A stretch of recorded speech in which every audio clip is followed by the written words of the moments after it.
We did it with Frank. I think he's able to edit it out. Okay.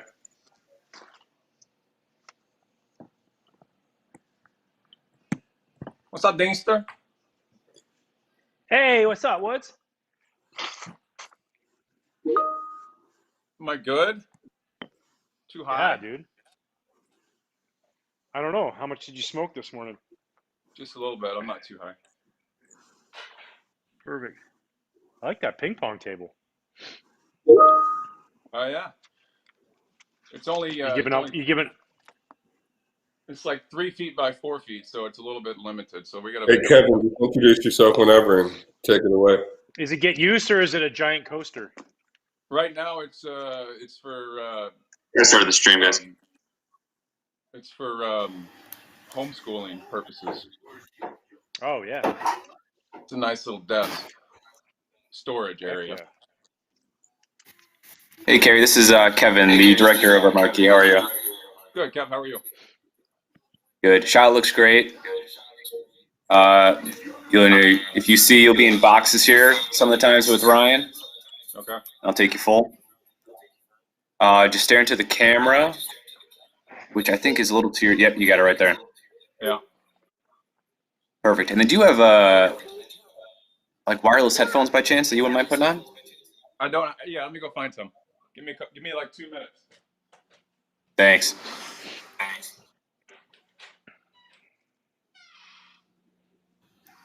Damn, your shot's looking good. Sweet.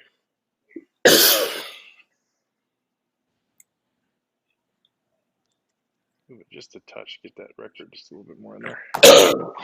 Nice. Get over to my right. Perfect.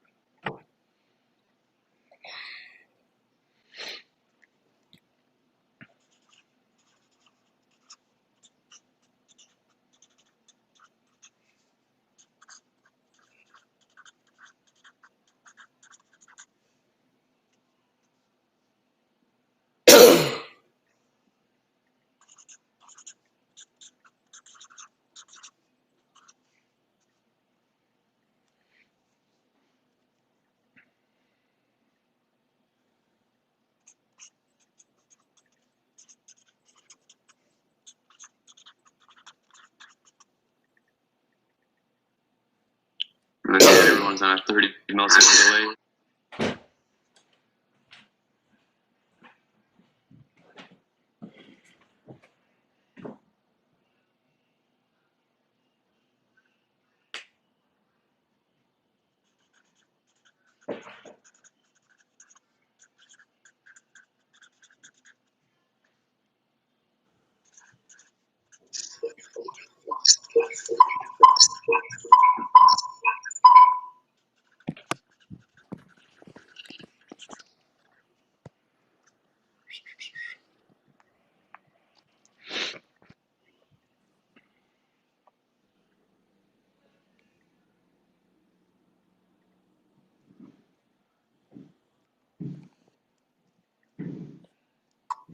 How's Ryan's quality on the stream looking?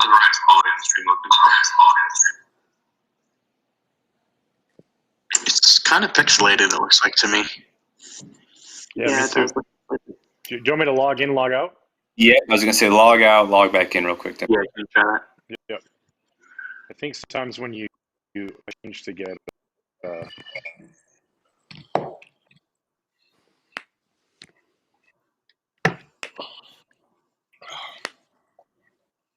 Sorry, guys. I'm trying to get these connected. These are my daughters. I don't have any. I don't know how they work. No worries, take your time.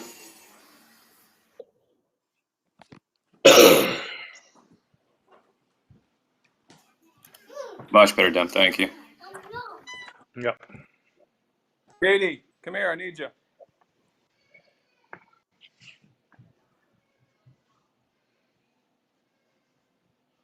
Upstairs.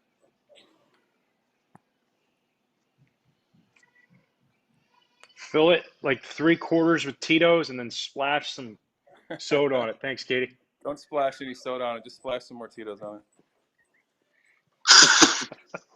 Don't water down a perfectly good drink. Yeah. Hey, I hear it making noises like they're connecting, but it's not popping up.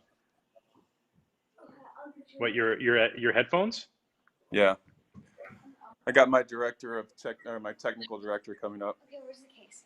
It's over here. Okay. It keeps making the noise in my ear. No, that means it's connected when you hear like the. Yeah, but I can hear him here. Okay. You know what I'm saying? Huh. Let's try Justin's.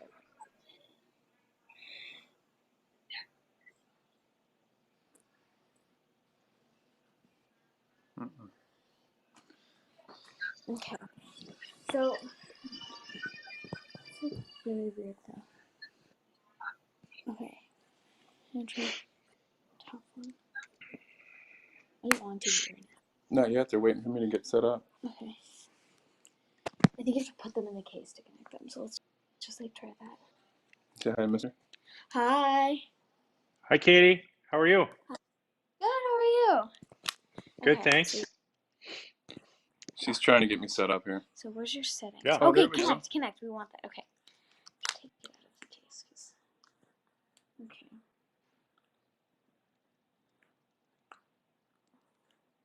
Hold the button. Yes, I know. I have to get it Oh. so I can hold the button.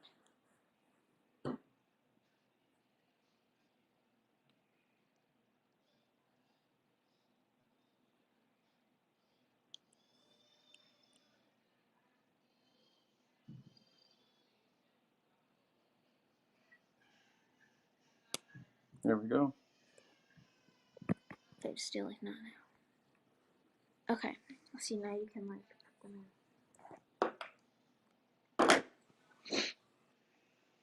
Okay, there you go. Can you?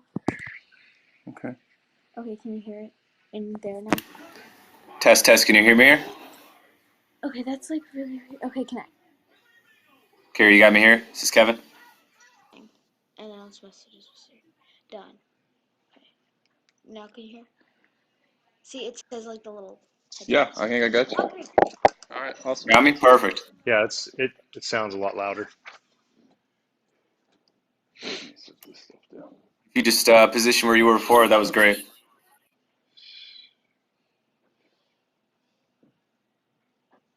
All right. I normally don't do Dempster stuff without some sort of a heads up, or he's gonna have me like picking up apples with my butt or something on TV. So, kind of going out on a limb here. It's a bold play, Woody. Can you tilt down a touch on your phone? If possible. Let's see. Right there. Perfect. You got it. You hang right there, and that's awesome. You got it.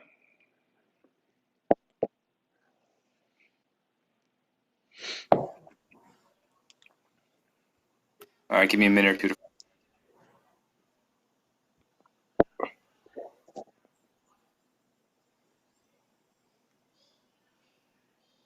Am I open? Yep. Hey, Carrie, what's up? It's Malik from Marquee. Nice to have you. Thank you for your time. Absolutely. So just you and Ryan are just going to go back and forth. Not going to interrupt you guys. Once he gets going, just be a natural conversation. So just have fun, and we'll chop it all up next week and make you look great. So Perfect. should be good. May take more than a week to chop it up to make me look good, but No, all have good, faith. all good. All right, I'm We rolling. got I'm all set on 14 mine. megapixels over here. We're great, man. Dialed in. Yeah. So Ryan, this is the start of your B block, right? Yep. So you just want to introduce him, and then when you end, you can tease trams. At the end. Yeah, whenever you're done. Yep. Okay. Cool. Okay. Kevin, just give me a single whenever you're ready. Cool. You good, Dim? Yep. All right, man. Here we go, guys. High energy. 3, 2, 1. Welcome back, everybody, to Off the Mound, presented by Sloan. All right, our first guest today, he is a friend of not only Off the Mound, but Sloan, our presenting sponsor, a good friend of the program, former New York Yankee reliever, the great Kerry Wood. Woody, how are you, brother? Good, Demp. Love the intro. Thank you. I say that because I looked, just, like when you're doing research, and I want to make sure I know you pretty well, but I didn't want to miss anything. And for some reason, when you go to your Wikipedia page, it says New York Yankees. I just think that's Yeah. hilarious. Like you spend your whole career with the Cubs as number 34, but 39 with the Yankees is Yeah. up there. Surprised it didn't say partial with the Cleveland Indians for a year and a half. How you doing, man? How's quarantine life treating the Wood family? Oh man, I'm good. I like everybody else, right? I mean, we're stuck at home doing what you can, but I can't complain. The family's healthy, and unlike a lot of people in major cities in Chicago and New York, and I'm not stuck in a studio apartment, begging and trying to do what I can to get out. So we've got a yard and space, and so I actually, I have no complaints other than e-learning. Uh, Fourth grade's speaking of kicking my butt right now. you could fail that Jeff Foxworthy show. Are you smarter than a fifth grader? I know that. Oh, yeah, no doubt. Are you the PE teacher?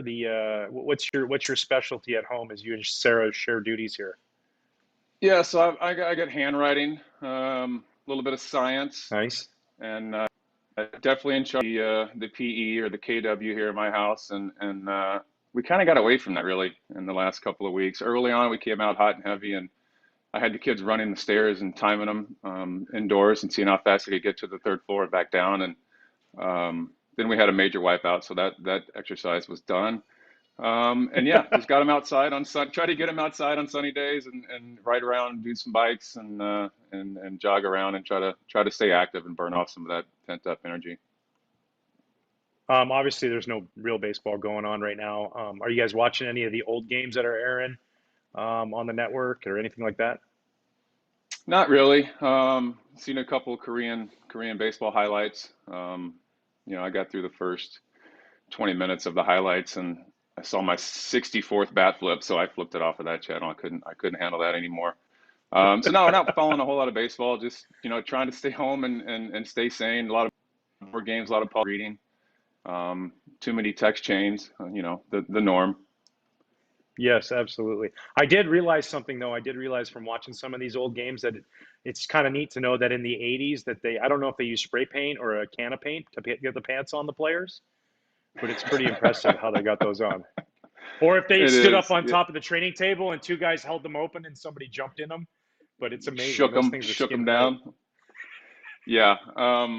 Yeah, it's funny to see some of the old games. I have caught a couple. ESPN aired the 20 strikeout game, and I saw some of that. And even my pants were a little bit tight for my liking as I was watching that. So I'm not sure if it was the pants were tight or my legs were bigger, but either way, it was uncomfortable watching myself in tight pants like that.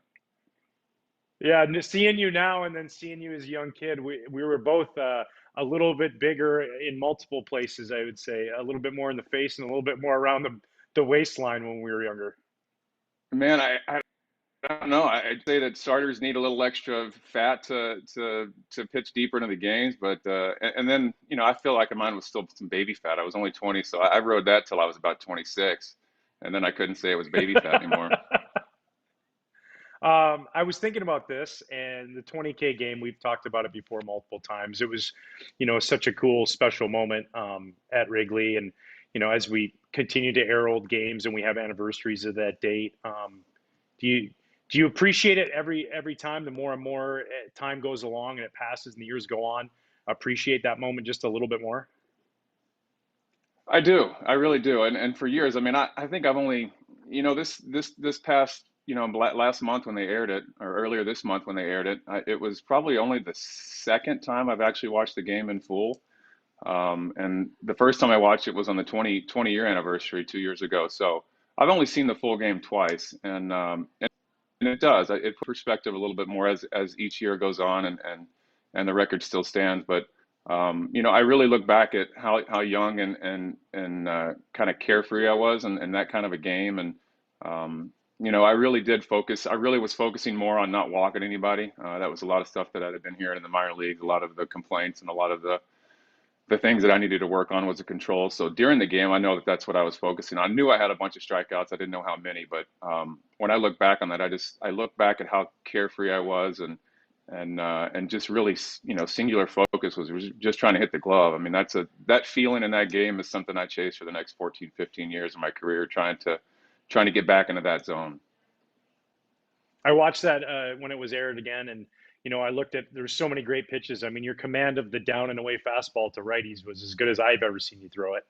And your breaking ball was nasty, but my favorite pitch of the game was pitch number 1 because it just darted up Jerry Meals right in the mask. And I loved his reaction. He was just like, all right, okay, let's get this thing going. Yeah, kind of like, did that just happen? How did that happen?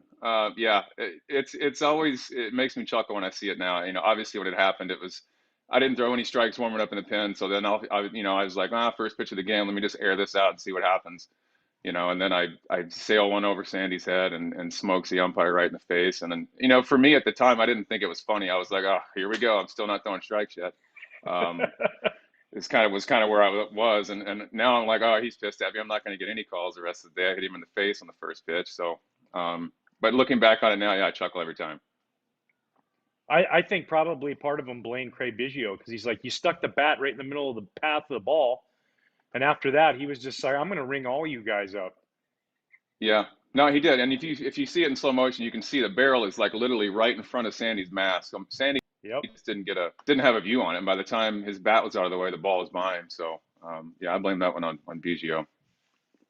Well, you punched out 20 that day, and that was really awesome and special, and that's cool. But I have a little trivia for you, or maybe like a little like jog your memory. Mm-hmm. Can you recall the other 7 outs? Who made them? What inning and where they went? Let's see. Dave Clark. If I give you an inning, yeah. Go ahead. Yeah, I think Dave Clark flew out to center. I think in his first at bat. I think that was the only ball that made it to the outfield, minus the hit by Gutierrez that trickled through. I think I know Biggio grounded out to short in the 9th inning.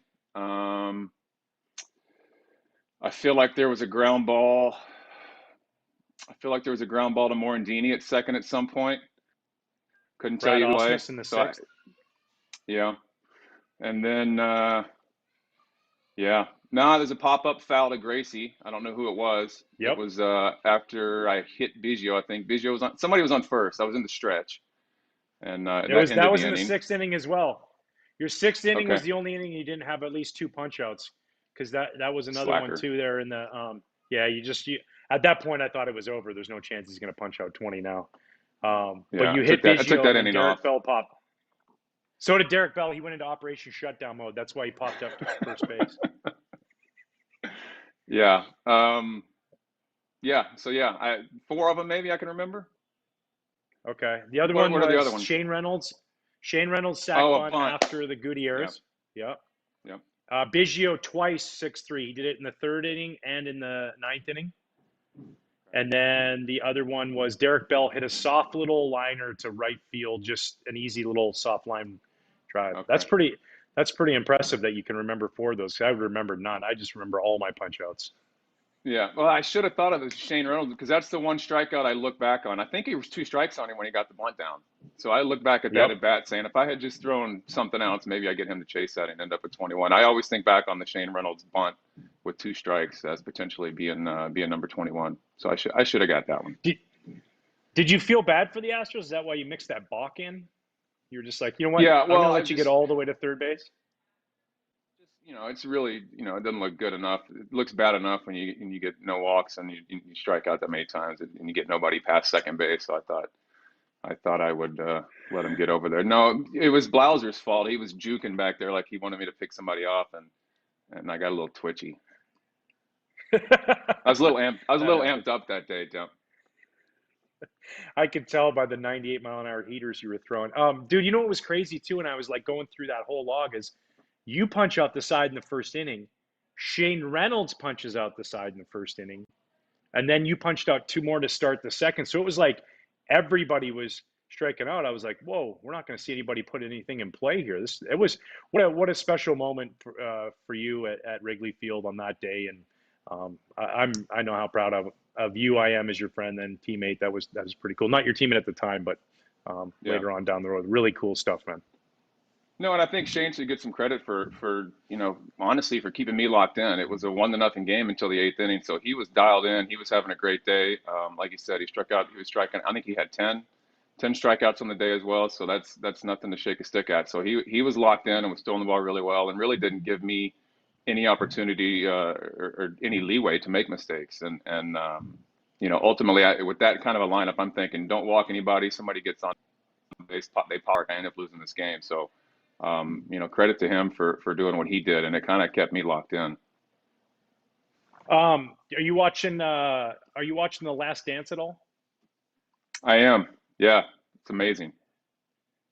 Yeah, I'm just thinking like, kind of coinciding with, the rise of Jordan was, that moment for you in 1998. They're in the midst of just winning their third, three-peat, or their second three-peat, their third championship again.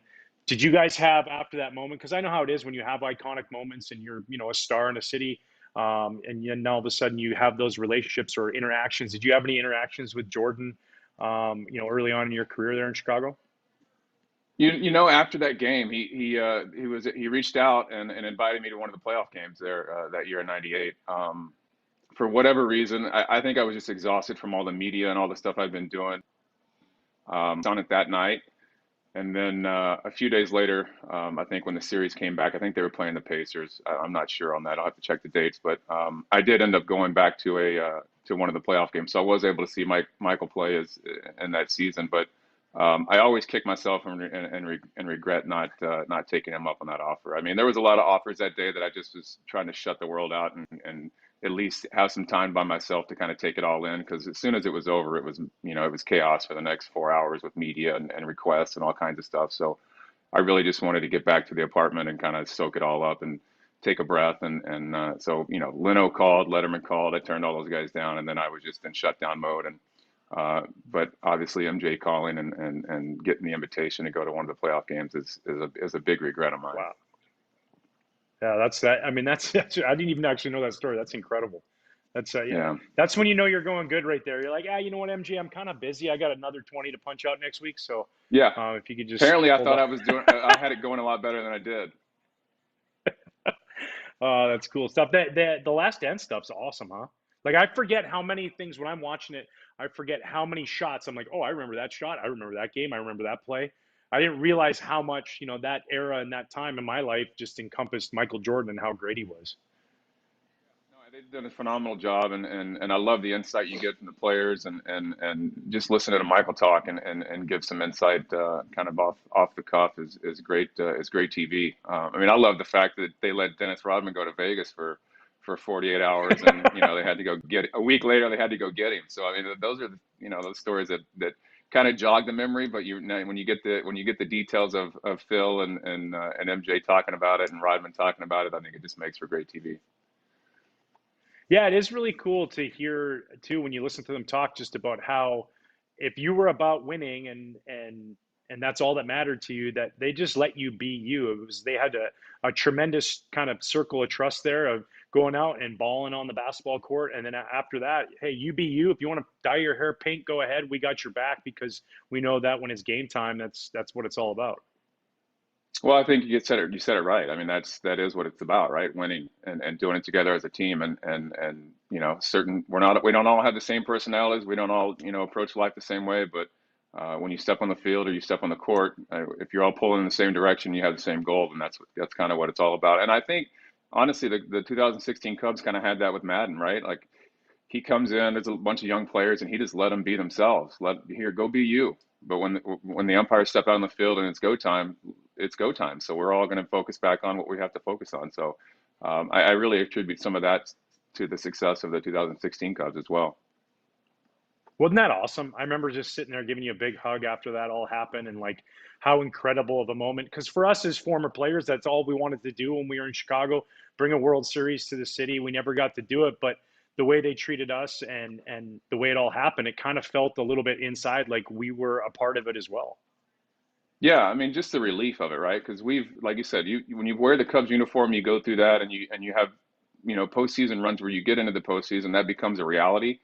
And then, like you're fielding questions every day about it. The pressure from the media adds up to the drought and how long it's been and all of that. So, fortunately, we weren't a part of all that stuff during the 16 season. So, but that the players had to handle that and deal with that.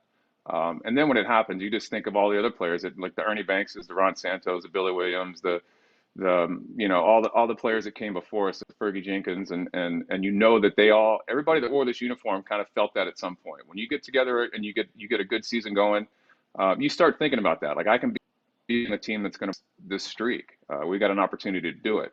The whole city's thinking about it. The whole city's talking about it. So that's just another added pressure to a game that already has an enormous amount of pressure out there on the field. So kudos to those guys, and I think it gave not just them as a team and an organization the ability to sigh and say, "Whew, we finally did it," but I think it also helped the players that all came before them do the same thing. Yeah, and plus they were really nice and gave us a bus to ride around in the parade on too, so that was pretty cool. Yeah, we got tickets and all that stuff. It was great. Got a ring out of it, I think. Beautiful. I remember we got to, for people who were watching, we got to ride together in the parade, and well as some other alumni. And I just remember sometimes yelling at some of the fans when they were cheering, like, "Yeah, I threw the slider in Game 4." Like, no, it wasn't me. I didn't do anything, but Yeah. it In sure did feel like 2008. it. It was way back then. Oh, that was a good time, man. When we had those teams, those teams, I thought of all the teams that we had, '07 and '08 especially, obviously, we had the talent. It didn't happen for, whatever the reasons are. We ran into a buzzsaw with the Dodgers. They were as hot as could be, and we didn't play our best. But, that was a lot of fun playing on both those teams because we did have the talent to do it. No, I agree. And comparing the 2003, which people like to do or used to like to do until we won in 16, and then nobody cares about '03 and '07 and '08 anymore. But I think try to compare those teams before we won the whole thing, and I still feel like our '08 team was better than the '03 team, and it was just different dynamic, right? I mean, there was a whole lot of hype with me and Pryor in '03, and Sammy's doing his thing, and the opportunities were there. But I think that '08 team, as far as a group of 25 guys that were all pulling in the same direction, we had great chemistry on the field, off the field, great group of guys. And said we didn't show up for 3 games against LA, and it was over pretty quick. But that team, in my opinion, was probably the best team I played on as a Cub. And you talked about Sammy right there, and in the moment, going back to all the way to '98 and watching that kind of 5-year run he went on. What was that like as a teammate to watch that, like from batting practice to the game and the stuff that he was doing on the field? Well, at the time, it's just you're living it, right? You're watching this guy do things the game has never seen before, and so it was awesome. Especially if you're pitching every 5th day. All right, Sammy's going to hit 1 or maybe 2 or maybe 3 home runs today, so we're got a chance to win. And that's the way I think every starter felt. He was just you didn't really think about it. You just expected it because it had been happening for many years in a row. And then when you look back on it after you're out of the game, you're like, man, like the run he had, it's unbelievable. And the fact that he was able to stay healthy, have an injury, and still be in the lineup every single day and show up with that energy that he had. And who cares if he doesn't pick up balls in the cage after he hits? The guy's hitting 66 home runs every year. So I don't know. I'm still in awe of what I was able to witness on a daily basis from his pregame routine to batting practice to actually when he stepped in the box and it was go time. I think it's something I'm not sure we've seen since then. Yeah, incredible stuff. I mean, I know what it was like facing him and then being his teammate, but facing him, I faced him June 1st, 1998, when he hit his first of 20 that month. He hit another one later in the game, and he didn't stop that month, and it was scary. It was intimidating because you knew if you hung a slider, it was a homer. If you missed a fastball out over the plate, it was a homer to right field. That's just how dangerous he was. You could strike him out, but Yeah. if you made a mistake, he was going to make you pay for it. It was special. And even if you didn't make a mistake, I saw him to right center field that were 4 inches off the plate and 4 inches down. Like if he got any kind of barrel at all on it, it was gone. So yeah, and think about that: 20 homers in the month of June. Like what? Like that's a good season for some guys. He did it in June. In Crazy. 1 month. It Yeah. was incredible, man. You're right. It was. Well, 20 strikeouts is a good month for some guys too. You did that one game Yeah. in Wrigley Field. So, hey, honestly, like inside, I know both these moments are super special, but in the moment when it was happening, more like what was a cooler feeling, or what was a more surreal feeling, punching out 20 or hitting that home run in Game 7 of the NLCS at Wrigley? No question, home run. Game 7 home run. Really? Yeah, not even close. Because I knew that happened, right? Like 20 strikeout game, finished the game, and I didn't know what was going on. I just, complete game. All my teammates are mobbing me. I'm like, are they happy because I didn't walk anybody too, or like, what's the deal here? The home run in Game 7, obviously, you're down. I didn't get off to a great start on the mound. Gave a couple runs early. Um, and just see it bad. I remember sitting on the bench thinking, okay, stop, guy. I'm like thinking to myself, and then all the guys, I'm the ninth hitter. I'm like, guys, he's throwing a changeup. Maybe we sit on that. Let's stop swinging at it when he gets ahead in the count, or behind in the count. Let's just maybe start looking for that changeup he's thrown 30 times already in the first 2 innings.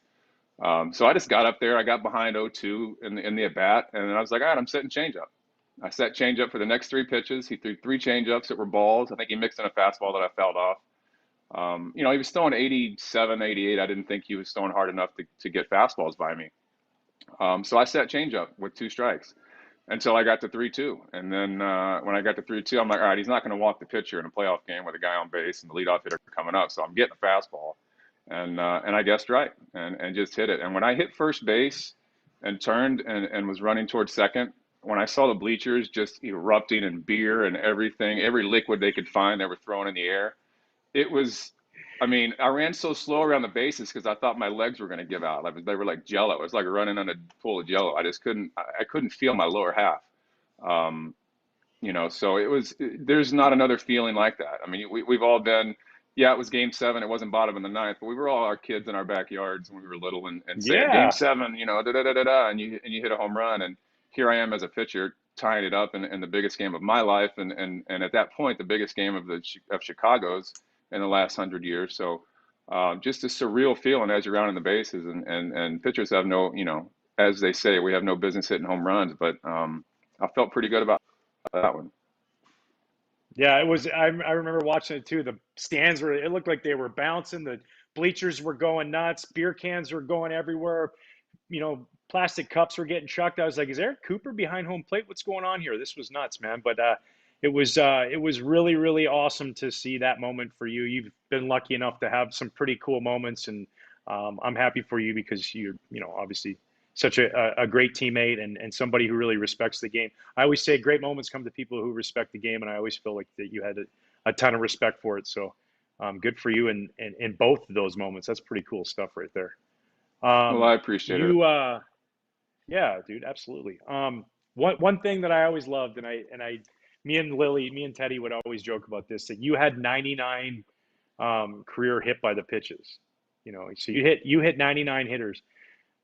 Did you purposely not hit anybody the rest of your career so that you just always had that hanging? Because dudes check out the stats and they're like, man, dude, Woody's got 99. Am I going to be 100? Like, there's got to be a little bit of fear for somebody stepping in the box. No, 100%. I got a great story on that too. No, you're right. People, the things hitters look at when you come into town is like how many walks, strikeouts. We know he's got strikeout stuff. How many guys has he hit? Oh my God, he's hit 30. We're in May. All right, this guy doesn't know where it's going, and he's throwing 100. So I think that always kind of plays into, my favor. So I had no problem hitting guys, and then my last appearance, I knew it was going to be my last appearance. I knew I was on 99. And Dale Swain was our manager, and he called me up before the game or the day before, and we were trying to figure out how this was going to work and the perfect scenario to get me in the game. I didn't have many bullets left in the shoulder, so if you get me up to warm up, I've got kind of had to go in, or it's going to take me 4 days to recover from warming up. So he called me up and he's like, how do you want this to go? I said, ultimately, I'd like to come in a game that we're leading. I'd like to go strikeout, hit somebody, strikeout. And he kind of laughed and shook his head. He's like, seriously? He's like, why do you want to hit somebody? I go, Dale, I'm stuck on 99. I'd love to get triple digits if I could. And so that was a game plan, right? Like I was gonna come in, try to get my 2 outs, hit somebody, and then get the 3rd out and be done, at the century mark for a 100 hit batsman. And that was the game. Jeff Samardzija, a split finger kind of got away. We were playing the White Sox. The split finger got away from Samardzija, and he hit Konerko in the face. And Yes. so it was a big hype and the whole thing. So both managers got warned, and then I was sitting in the bullpen. I'm like, all right, well, I can still hit him, but then I'm going to get tossed out of the game in my last career appearance, so that might not look too great. And so I was still contemplating. It came in the game. The umpire came out. He's like, hey, what do you know? We've got warnings on both sides. And I turned to him. I was like, well, I'm stuck on 99 hit batters, right? And he's kind of shook his head and laughed. And he's like, yeah, I bet. And so even then, we had a runner on. We were only down by 1 run. It was 2-1 game. So I was like, all right, well, let me get this guy out. So I got the first guy out, and thinking I had another hitter to go. And then our Jamie Quirk was our manager at the time, because Dale had gotten kicked out, because Konerko got hit in the face. So they kicked Samardzija and Dale out. So Jamie Quirk came out and pulled the hook. So I didn't get an opportunity to hit my 100th. The things we have to sleep with that night, that's a tough one. I know. What can you do? We know, hey, we know that the desire was there, and that's all that matters. Well, I will say this too about that moment. You got to strike out 20 in a game. You hit a home run in Game 7 of the NLCS on a huge stage like that. But that very moment you were talking about, you got to do something that many of us as fathers would dream about. And knowing it was your last hitter and walking off on the field. I kind of nudged Justin out there and I said, go give your dad a hug. And you guys get to share that hug on the field. And in my mind, I thought, man, that's cooler than any 20 strikeout game, to know that it ends right there in that moment with your son who, you love dearly, obviously. It just share that was special in my eyes. And I know for you how special that was. And what did that mean in that moment? Yeah, for sure. And I'm not sure if I've ever thanked you for that. So thank you for doing that. And he's got a picture in his room framed up. I've got it in our basement, and it's just it's a special moment that we will always remember, and we were able to capture that. And when the day was coming that I knew it was going to be my last one, and so I just told my wife Sarah, I said, listen, if you see me get up to warm up, send him down to the clubhouse, because I'm going in the game. They're not going to get me up and sit me down. If you see me up on the mound warming up, go ahead and send him down. And then I told Oman, our clubhouse guy, I said, bring him into the dugout. I'd love to sit next to him when I come out of the game. And then obviously it happened, and of course you and I think Reed Johnson was there as well. But you nudging him out on the field, it just set up that moment for like you said, for what took place, and a lifelong memory that we were able to capture. And again, it wasn't planned. He got out there to give me a hug, and I think he realized there was 40-something thousand people out there once he got out there, and he wouldn't let go. So it was just it was a sweet moment, and something I wasn't prepared for, and I'm not sure how I didn't lose it and cry and babble all over myself. But it was very special, and a lot of guys, most guys don't get a chance to do that. I've got a friend, Jason Beret, that I played with for early in my career, and he was a great teammate and a great dad and a great person. And he texted me after. He's like, that doesn't happen. You guys don't get to do that. He's like, I retired in a A-ball locker room, sharing the locker with a Mac. Most people don't get to retire on their terms like that. So that was pretty special.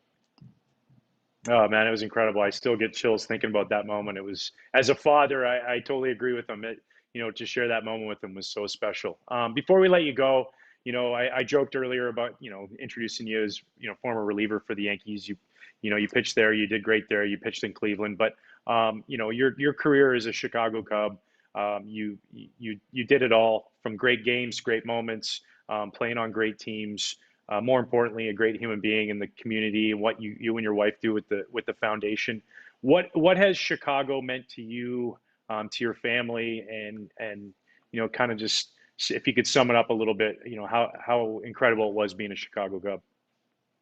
I mean, for the time you played here, you know what it's like, right? I mean, Chicago has opened their arms to me since I was 17 years old when I got drafted.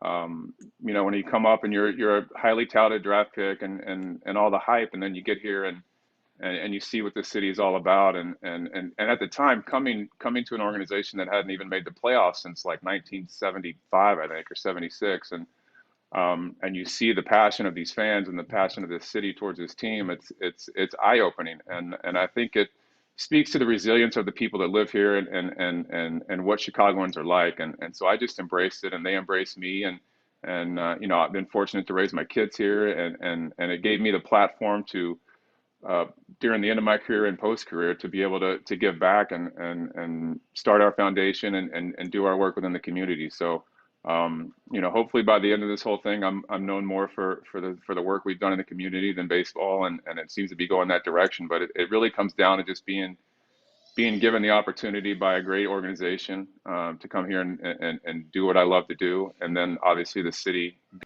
being and who the people are of this city that embraced me and embraced my family. And it wasn't all highs, it wasn't all lows. It was a little bit of a roller coaster. But they stuck with me the whole way, and you know, I thank them for that, and we'll never forget that.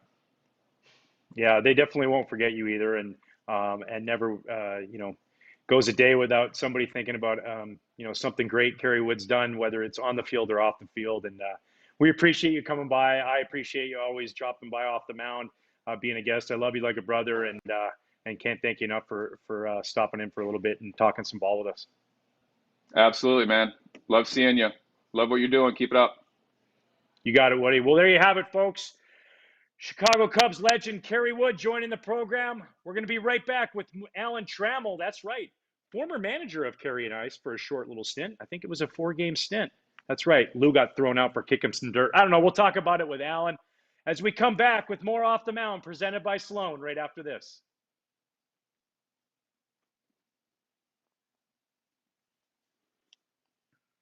Awesome, brother. Yeah. Good. Fucking awesome, man. Guys, good stuff. Good That deal. was, believe it or not, that was 31 minutes. You guys, that was Oh, great. damn. Awesome. Wow. We were only supposed to do 8? Yeah, I they'll think, edit it yeah, to we're 4. It'll supposed be to do great. 5. They'll edit it to a podcast too, and they'll put it out. So we'll shine it up all real nice. Rambling sometimes, sorry. No, I love it, dude. That's people want to I hear loved it. it. Man. That's Nice, awesome. nice on the 100-hit batsman. That story, like I hadn't thought about that in a while, but that conversation legitimately happened. That's so good, man. I just think it's so awesome that you stuck on 99. Like, if I'm a hitter and I'm looking at stats, I'm like, oh shit, oh boy, oh god, not me today. Yeah. Hey, Malik, Yeah. I'm going to tell them that we're ready. Okay. Okay. Hey, so Hey, Woody, I'm gonna drop out. You got hey, it. Let's tee him up soon. Let's try to do it. Yep. okay, hey, Brother, no Dim. problem, dude. Yeah. Hey, Dim. Can I just Yep. see you, Kerry? Thank you. Hey, can I get you See you just guys. to do 2 things real quick? Yep. Okay. You're all good, Kerry. We're good. Thank you. Can you just say big thanks to Fred McGriff for stopping by? Coming up, we'll talk to someone from the other side of town, Jermaine Dye and Tease Dye. Yep. Okay, so this is all off camera. Just make sure. Yep. So about 10 to 15 seconds. So whenever you're ready, 3, 2, 1. Hey, big thanks to Fred McGriff for stopping by off the mound. Now we're going to take a trip to the south side of Chicago for World Series MVP Jermaine Dye. He's going to be joining us next on Off the Mound, presented by Sloan. Let's do it again. Yep. Okay. 3, 2, 1. Hey, big thanks to Fred McGriff for stopping by off the mound. Always great to catch up with him. Now we're going to take a trip to the south side of Chicago. That's right. We're going to bring in 2005 World Series MVP Jermaine Dye is going to be joining us. We'll be right back with more Off the Mound presented by Sloan. Great. And then now let's do a goodbye. So one without Frankie. Yep. So huge episode next week. Kerry Wood and then Hall of Famer Alan Trammell. Okay. Yep. Here we go. 3, 2, 1. Hey, appreciate everybody for tuning into Off the Mound this week. Thanks to Fred McGriff and Jermaine Dye. We got a big episode dropping next week. That's right. Chicago Cubs legend Kerry Wood's going to be with us, as well as the Hall of Famer Alan Trammell of the Detroit Tigers. You're not going to want to miss it. Tune in next week for Off the Mound with Ryan Dempster, presented by Sloan. That's perfect, but let's do it one more time. Safety. Yep. Here we go. 3, 2, 1. Hey, thanks everybody for tuning in this week. We thank you. Let's see that one more time. Yep. 3, 2, 1. Hey, thanks everybody for tuning in this week. Special shout out to Fred McGriff and Jermaine Dye for joining the show. You're not going to want to miss next week, folks. That's right. We got Chicago Cubs legend Kerry Wood's going to be joining the show, and former Detroit Tiger and Hall of Famer Alan Trammell's going to be here. Not going to want to miss it. Tune in next week for Off the Mound with Ryan Dempster, presented by Sloan.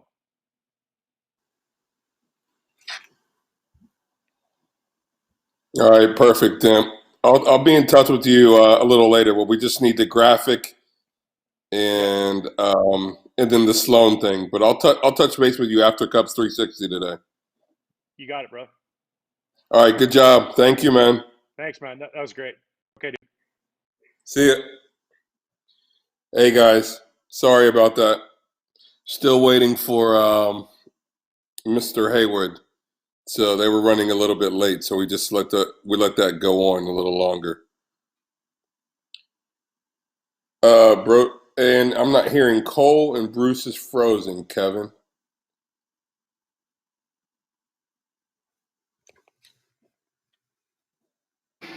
Cole, you got me here? Test, test. I do not hear you. Maybe just try signing out, signing back in. See if that does it.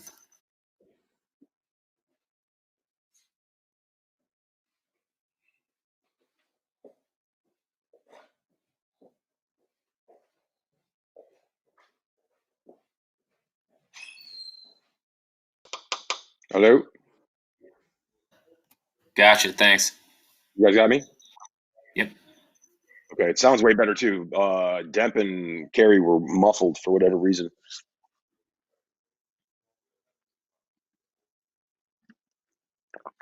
I got Cole at full. Let me know how the green screen looks. Looks good except right around his head. Is there that corner? Is that corner right there good or no? Do you need?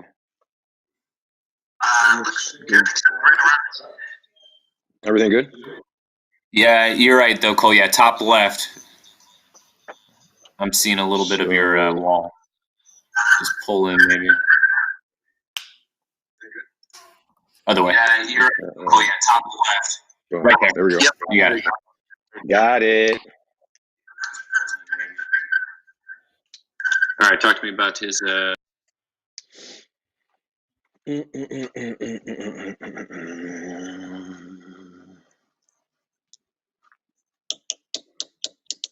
Yeah, whatever you did there, Kevin, that looks a lot better.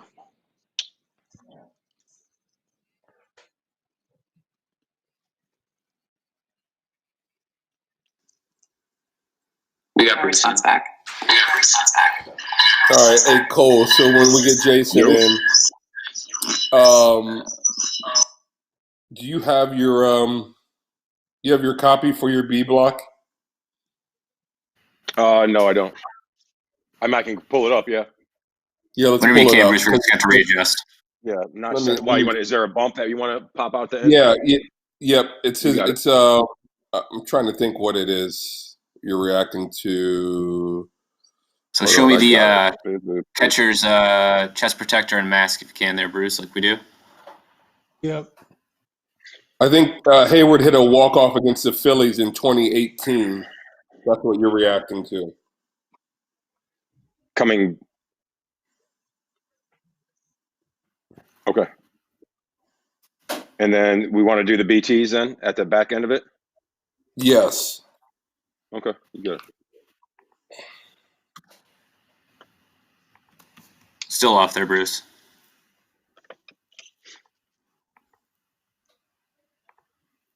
It's a walk-off grand slam, by the way. Grand slam versus Philly. Yeah. There you go, Bruce. Yep. Perfect. Just like that. Awesome. Right. Thank you. What's up, Bruce? How we doing? Good. And then you guys can just go back and forth with him. So Cole, you can lead it off. And Yep. then I'll just have your messenger up. I'll just tell you when to wrap. So You got it.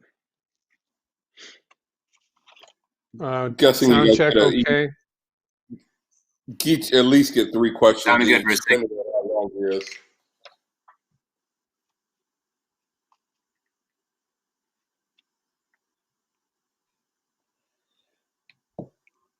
Thanks for your patience, guys. No, it's all good, man. Can we ask about Snell? To him, yes. But Okay. we should probably not Here, jump that on him. We should probably check to know, see if he knows about it. sure. Here's Bruce. Give me some clarification. If there's no season, do payers are guys still going to get paid?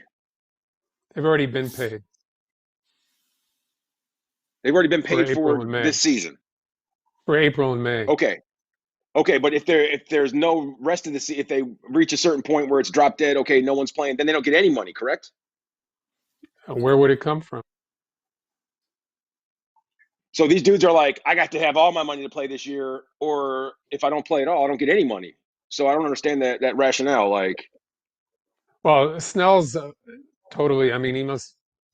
I don't know. I mean, there's so many holes and so many like things in what I he think, said that's just contrary.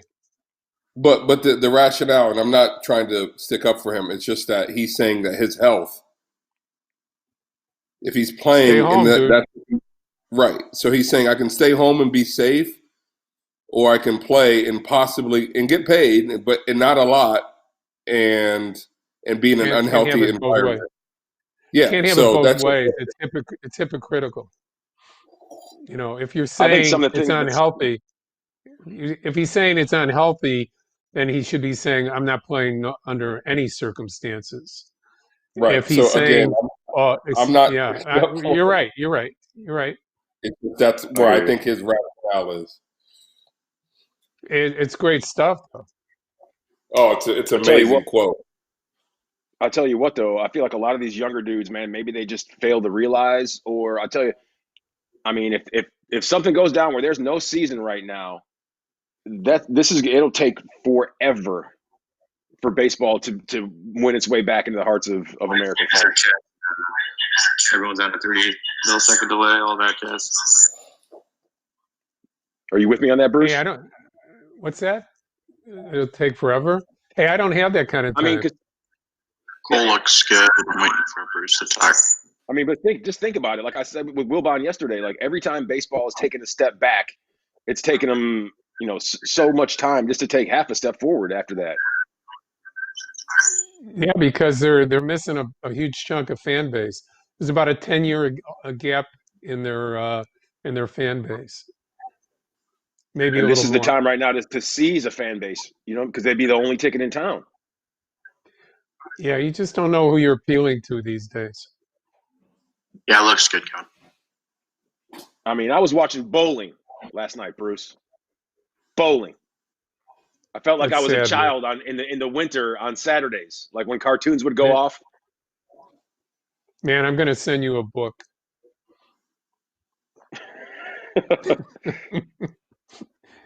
It's got pictures. It's got a lot of pictures. So it's Major League Baseball in the 1950s. You'll love it. I love No that. one should have to That's right up watch my alley. bowling. Bowling and golf are only for It's competition though. Saturday I just like to afternoon. watch competition. Saturday afternoon naps, bowling and golf, because they both I even the find myself announcers speak. The announcers speak very softly, so it's easy to fall asleep. bowling announcers are getting a little jazzed up these days, though. Really, like how? That's my I guy. think they're just That's my trying to guy. make it. Rob Stone. Yeah, Rob Stone is a bowling announcer. It's fun to play. It's really, really, really boring to watch. Did you watch any of you guys watch the UFC last night? Fight night? I'm a traditional boxing guy. Boxing guy? Yeah, me too, but I feel like I still like watching the UFC stuff when it's good. One day we'll talk about me visiting Muhammad Ali's house when I was 17. Really? We'll do a segment on that. Yep. As long as we I've do heard a some. segment on you, as long as we do a segment on you getting kicked out of Muhammad Ali's house when you were 17. Oh. Didn't happen. Didn't happen. Yeah, it did. Didn't happen. I've heard a lot of cool Muhammad Ali stories from Curtis Conway. He was just the same guy when you talk to him as he was when he was talking to Cosell or anybody else. He was just the most real person you'd ever meet. Mm-hmm. Bruce, did you have interaction with Curtis when he was on the Bears? Yeah, he was I'm sure you great. did. Yeah, he Awesome was dude. great to deal with. Yeah. Awesome guy. Which is, what's crazy is that he, after a senior year of high school, he took a year off and didn't go to college. Which, I mean, when everyone says like, "Hey, like how's college?" Like, "Oh man, I'm taking a year off." Like, you're never going back. He was no one could cover him one-on-one. There he is, Jason Hayward. What's going on, man? A little frozen right now. Is he doing this in the shoe closet?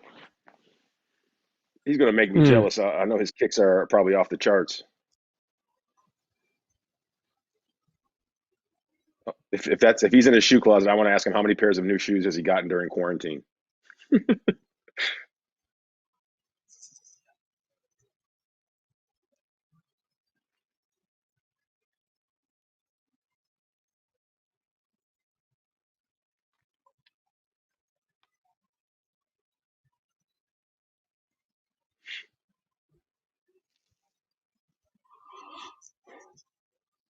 2 days in a row here, huh, Bruce?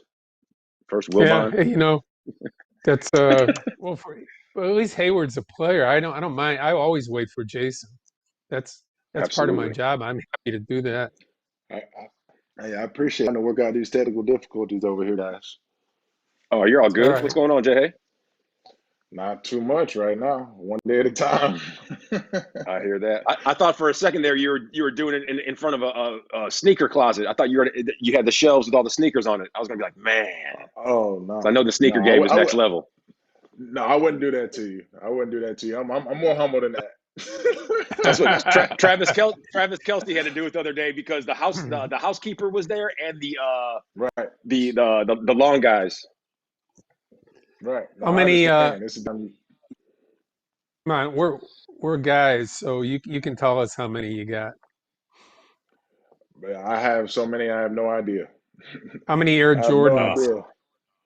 Oh man, I don't keep count, man. And my thing is that during high school, my parents. I mean, during school in general, during life, my parents made a lot of sacrifices for me to be able to play baseball, for me to be able to go work out, with the best situation, play on the best team.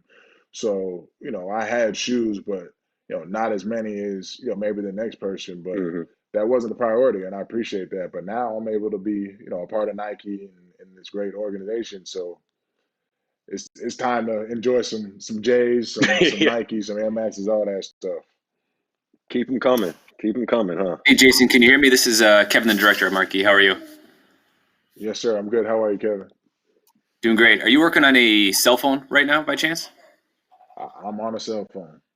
Perfect. I just want to raise your phone up a little just to get more eye level with Okay. you. Can you just throw like a book or anything underneath your phone just to kind of raise it up more, if that's possible? One trick is if you have a laptop, open that laptop up and you can like rest your phone as the laptop's open. Let's see. Gotcha. Let me see here. Hold on. Let's see, center under the laptop and then open up and let's slide here. Any better? That's perfect. Let's see you right there. Awesome. And then can you tilt up a touch on your phone just to give yourself a little bit more headroom? Or if your chair sinks down, you can sink your chair down, whatever's easier for you. Is peer-to-peer on for him? I do. Let's tilt down a touch more on your phone. I'm sorry. So, Split the difference. Other way. Yep. Gotcha. Let's see here. Other way. I'm sorry. So create Oh, less gotcha. headroom. Sorry, my bad. My bad. No, that's all right. Gotcha. Perfect. Right Nice. That there. looks good. Awesome. Yeah, that's a great shot. And then I just want to make sure you're staring at your camera on the phone. Should be more to the left. Yep, right there. You got it. That's it. So, All right, I'll turn you over here. Thanks. all right. Thank you. Hey Jay, are you up on the Blake Snell commentary? No, I haven't seen it, Bruce. What's Blake Snell got going on? He said that unless he gets full pay for the that it's not worth it health wise to make the sacrifice of playing the season. So unless he gets the full prorated amount for the amount of days that you play, it's not worth the health risk of him making that attempt to do it. Mm-hmm. Well, I mean, I feel like you may see some people, speak out, like Blake and say certain things. But at the same time, man, I feel like, that's why we had these negotiations. They're going to take place. We're just getting proposal or whatever that is. They just started working on that and discussing, and we'll just see how a lot of this stuff shakes out, man. I think it's important, for people to understand as players that no, we just want to be healthy. Yeah, We want our families to yeah, be healthy. We want to be safe. We want like people like yourselves to be healthy. We want umpires, training staff, coaching staff. There's a lot of people involved in this thing that even though Yeah, just a give me lot a of people second, will be and then I'll scaled get in yeah. down. when he's here. We're Even just though the amount of want, people will be scaled down. yeah, just What you got? wondering if you're comfortable talking about it without having read the quote. Oh, I mean, it doesn't matter to me. I don't mind. I don't mind talking about it because I'm not going to go that far into it. I'm not Yeah, going no, to. yeah, I, that's good. That's good. Great. Hey, Jason, what's up? This is Malik with Marquee. Thank you for your time. what's up, bro? So we're going to get started here shortly. Mhm. Cole will win. We'll single you up. You'll bring in Jason for the segment, and then Gotcha. Jason, it's going to be Bruce and Cole just going back and forth with you with some questions. All right. So probably Awesome. about 6 to 8 minutes here for the interview. But just hmm take your time, have fun with it, have some good energy, and we'll have some fun here. And again, thank you for your time. So, Gotcha. Kevin, Thank you, whenever man. you're ready, Appreciate it. yep, no worries. Hey, Kevin, whenever you're ready, just give me a single of Cole, and we'll get going.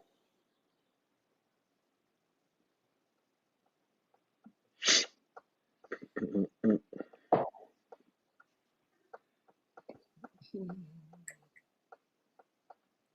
All right, Cole, you ready? Yep.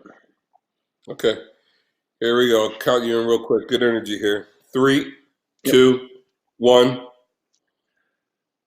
Oh, walk-off grand slams. That's always a good thing. That was versus Philadelphia 2 years ago. And time now to welcome in the man who did the deed right here on Cubs 360. It's five-time Gold Glover, Jason Hayward. Jason, thanks for joining Bruce and I on the show today. And how you doing? How's the family?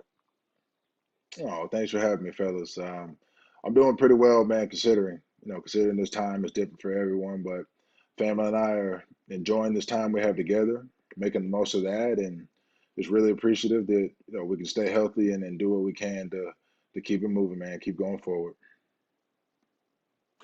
As far as what you've been doing to stay prepared, Jay, can you fill us in on the physical and mental side of getting ready for a season when you do not know rather when it's going to begin?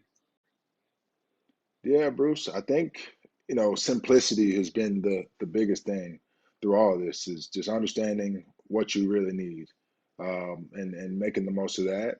And, just the mental aspect of knowing that I need to keep a routine, get up in the morning, work out, or sometimes mix it up and be ready to maybe have to do something different, work out in the afternoon. I was out there in Arizona for the most part of this. I'm here in Atlanta now with family, but while I was in Arizona, I also knew that there was a chance that we might continue spring training out there in that 100-degree weather. So I was throwing in some workouts outside in that, just mentally preparing, any way I could to be ready for, what we had, coming at us and, maybe continuing the season.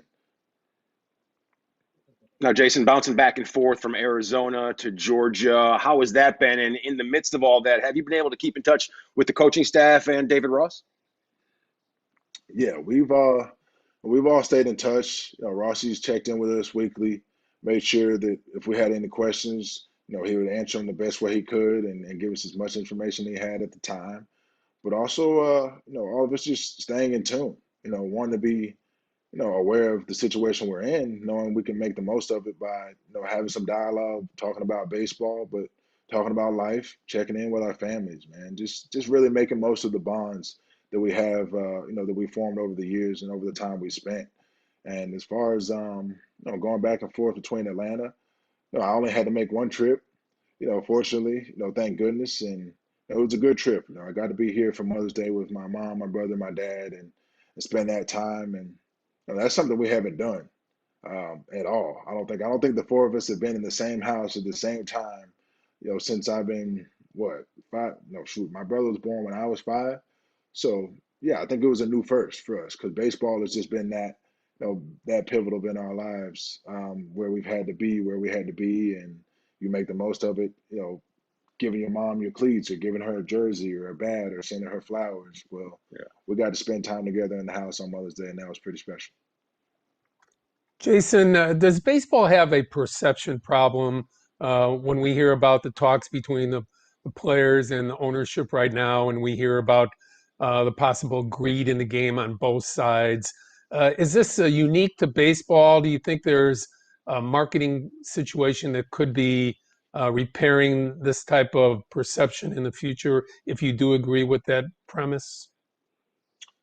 Yeah, I think, you know what, Bruce, I think that right now, it's just a tough time for everyone, right? And everyone has to figure out how to navigate through these situations and be able to come out on the other side of this better. Um, when it comes down to, this is the only thing I'll say on it.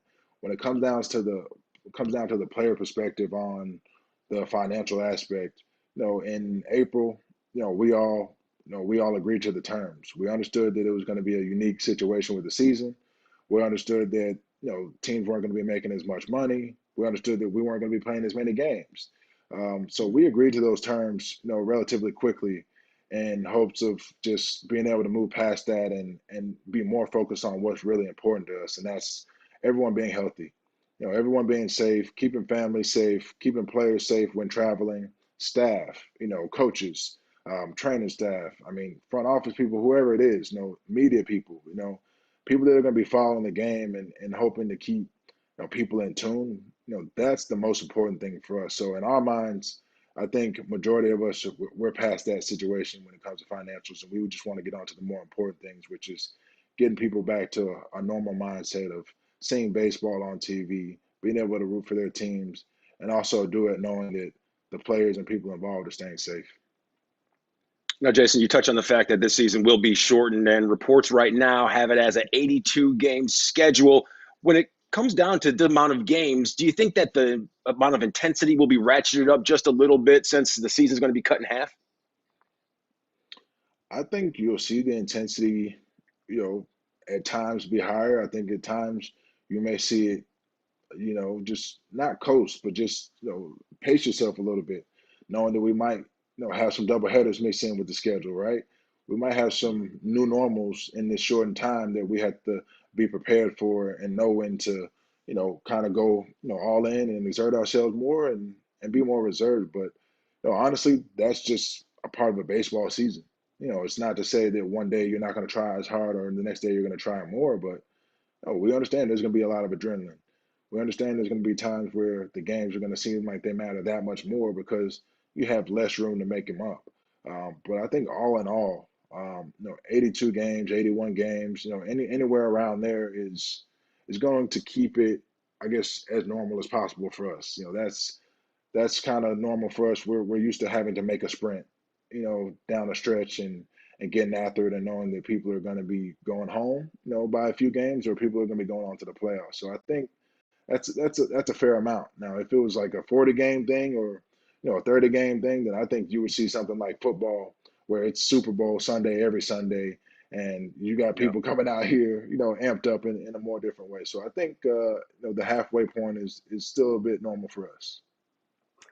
We've seen the number 45 Bulls jersey that you have, and we're wondering, as far as being an 8-year-old at that point, watching Jordan's career end with Chicago, what that perception was like for you, and how are you enjoying Last Dance and being able to see, Jordan just with his hair hanging down a little bit and being able to just be Michael Jordan and tell you how he feels.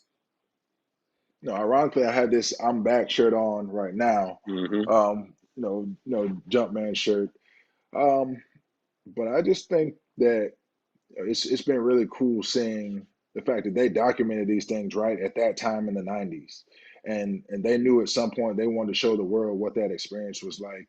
So I just feel super fortunate that we've been able to see that, like you said, see Michael be himself and express what he was going through and the mindset. And I think for him, the 45 was paying homage to his dad, paying homage to a new beginning, coming back to the game and conquering some of those demons that he was dealing with when he was ready to step away for a moment. But I think we all know that he said it best with just the 2 words and kept it simple. "I'm back." There was nothing like seeing that 23 come back into that arena again. Jason, real quick before we get you out of here, we know during the off season that you got engaged. Has quarantine affected that dynamic at all? Yeah, I think it's just made it stronger. It's made us very Nice. fortunate to know that we've been able to have some time together, right, with each other that we weren't expecting to have. That's the toughest thing I think for families when you talk about sports, you talk about a baseball season, the time away from your family, time away from loved ones. We've made the most of that. We've got 2 puppies now as well to help us keep the normalcy on a daily basis and just keep us in a routine and keep us spreading that love and joy that we have for each other. But I think it's made us not more optimistic, but I just think maybe more excited about things to come and what we can get done together when we spend time and we have a great understanding for each other. And always remember, Jason, happy wife, happy life. That's how it goes. Jason Hayward, ladies and gentlemen, Hey, 5-time Gold Glover and Cubs right fielder. Jason, thanks so much for the time joining Bruce and myself here today. absolutely. Thanks for having me on, fellas. I appreciate it. No problem. The pleasure was all ours. Now, still to come, how difficult will it be for the Cubs to return to the postseason in 2020? Well, they may play most of the games against the toughest division in baseball. We're going to dig into that and much more as soon as Cubs 360, presented by Miller Lite, returns. Stay put.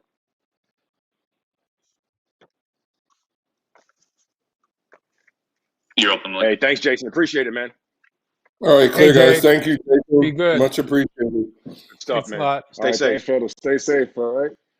You too. Absolutely. Yes, sir. Stay safe. Take care. Likewise. Later, Jason. Thanks, man.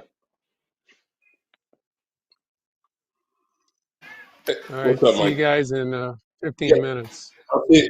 Oh, hold on. Yeah, I'll see you guys here shortly. All right. Thanks, Which guys. one? What do you have, Bruce? You have something up next?